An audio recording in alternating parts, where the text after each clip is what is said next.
dias, ele que é doutor em economia, nosso querido e competente amigo, doutor Rubens Teixeira. Bom dia, doutor Rubens. Bom dia, Fernando Sérgio. Bom dia aos queridos e queridas ouvintes da Super Rádio Tupi. Pois é, doutor Rubens, uma das suas formações, importante por sinal, é a de doutor em economia, né? E é exatamente sobre isso que a gente quer falar nesse momento, que as pessoas estão aí percebendo que o Brasil vem naturalmente progredindo na sua economia, mas nós temos aqui muitas pessoas que originárias da Europa e que andam também preocupadas com essa situação que está acontecendo na Europa. No dia de ontem, a Standard & Poor's rebaixou as notas de crédito de 7 instituições financeiras de Portugal. E no dia anterior, anteontem, uma dessas agências que classifica realmente a credibilidade de um país diminuiu notas de Portugal, Itália e França. O que isso pode representar, não só para aqueles países, como de que maneira isso pode ser aproveitado, digamos assim, se é esse o termo, pelo Brasil? Fernando, um país, uma economia, ele subsiste, ele atrai recursos, ele dá tranquilidade para as empresas investirem, crescerem, enfim, de serem trazidos novos negócios para o país, à medida que ele tem uma credibilidade maior e também que o cenário se configure adequado para as empresas. Quando um país perde no seu grau de credibilidade, automaticamente ele vai favorecer a saída de recursos, porque as pessoas que têm dinheiro aplicado lá, de alguma maneira, a tendência é ou retirar ou então começar a ficar atento para as circunstâncias de risco, porque quando a credibilidade reduz, é porque o risco está aumentando, né? Então, quer dizer, essa classificação é uma classificação de risco, né? Quando você reduz o indicador, que é, na verdade, esse rating, é uma avaliação feita por essas agências, os investidores começam a querer retirar de lá os seus recursos. Quando isso acontece, há uma carência de recursos na economia daquele país e há uma tendência de se gerar uma dificuldade maior para a economia por conta da falta de recursos de investimento naquela economia. Então, a economia que já está em crise, ela, se não encontrar ali um caminho da solução de fazer um ajuste, no caso ali são as finanças públicas, né? Fazer um ajuste na economia do país, automaticamente isso pode gerar um agravamento da crise interna e a geração de desemprego e caos social, né? Vamos dizer. Aliás, o que aconteceu na Grécia, né? Na Grécia. A Grécia chegou ao extremo, né, das pessoas não concordarem com a votação aí dessa diminuição de gastos que é absolutamente necessária pela má administração da vida econômica do país, né? Então, aí você vê o quanto é difícil os governos, de um modo geral, fazerem um ajuste, né, fiscal na sua economia, fazer um esforço, né, de modificar o perfil de gastos públicos.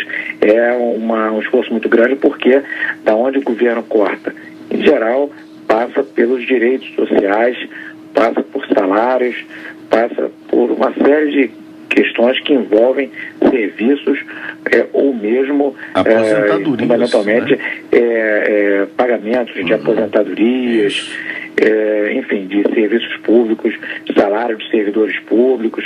Tudo isso gera um caos social muito grande. Não é um dever de casa muito fácil de ser feito. Na verdade, é bem difícil. E que deve levar muitos e muitos anos para ajustar essa economia, né? É factível isso. Agora, esse pessoal que tem dinheiro e que, por sua vez, com medo enfim, de perder esse dinheiro num país que está instável economicamente, esse dinheiro, potencialmente, ele poderia migrar em termos de investimento ou mesmo de especulação para países emergentes como o Brasil?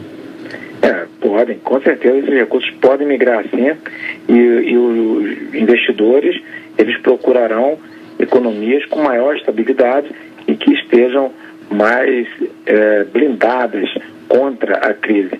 No caso, o Brasil tem se mostrado aí um país que tem se fortalecido em sua economia, na sua estrutura de mercado, e isso tem se tornado um atrativo muito forte, e o Brasil tem batido recorde aí de investimentos estrangeiros.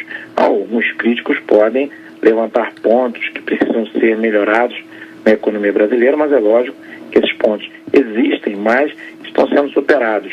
O Brasil está encontrando a cada dia o seu rumo, melhorando, se fortalecendo, melhorando a sua credibilidade internacional, está se fortalecendo aí o seu mercado interno a cada dia, e com isso os investidores olham para nós com um olhar de esperança e segurança para o seu dinheiro e terminam por aplicar aqui ou em outros países que eles encontrem um ambiente adequado e com risco reduzido. Agora, doutor Rubens Teixeira, o senhor que é um homem viajado, há uma pergunta que preocupa, porque, na verdade, essa turbulência que está envolvendo esses países europeus, evidentemente que aqueles que são descendentes de italianos, de franceses e dos portugueses, onde nós temos, no Brasil, evidentemente, mais até português e italiano, né?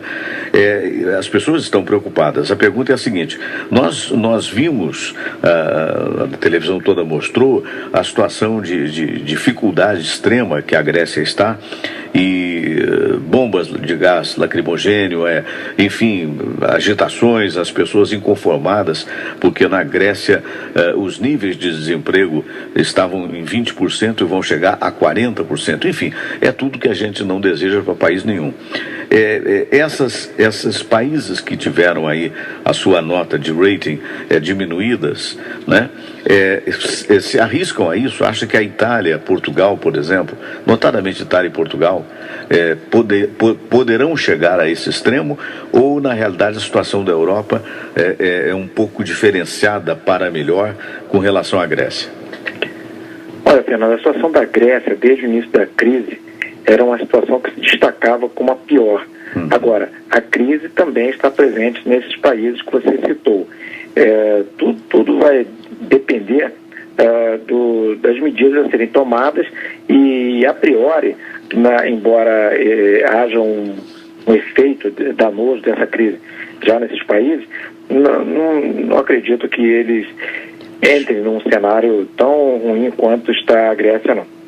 Perfeito. Acredito que, até porque pelas medidas que vêm sendo tomadas, não só na Europa, como um todo, né? Mas nesses países, a coisa vai acabar se contornando antes que o cenário se agrave como encontra-se na Grécia. Agora, os países têm que fazer o dever de casa, né? Os governos devem se esforçar, e isso não tem jeito, vai ter que cortar na própria carne esses efeitos sociais, essas medidas não muito agradáveis para a população do país. Naturalmente acabam sendo necessárias, e por isso os governos têm que enfrentar aí a dureza de tomar medidas que às vezes não agradam muito o povo, mas é melhor que elas sejam tomadas do que a situação se torne mais grave. E é por isso que algumas medidas amargas, às vezes, são necessárias na economia de um país, e as pessoas, às vezes, acham aquilo antipático, mas, na verdade, é melhor que se previna de um risco maior, como o que está acontecendo na Grécia, do que, por não querer vencer resistências, permita-se uma situação ruim, né? Então, uma situação pior. Então, eu acredito que a Itália e Portugal não devem chegar ao estágio que a Grécia chegou, né? Eu acredito que eles vão conseguir contornar a situação antes. E outra coisa também, que a crise é muito localizada na Europa, então isso tudo afeta conjuntamente, é um efeito conjunto de um país no outro, de uma economia na outra. Existe a questão do euro também, que é uma moeda única ali, isso causa alguns desequilíbrios forçados nos países. Enfim, eles vão ter que encontrar uma solução. Eu acredito que eles vão encontrar a solução antes que que a situação se agrave de uma maneira generalizada em todos os países que estão sendo afetados pela crise. Perfeito. Doutor Rubens Teixeira, muito obrigado por sua participação no programa hoje. Um grande abraço, meu amigo. Grande abraço, Fernando. Bom dia.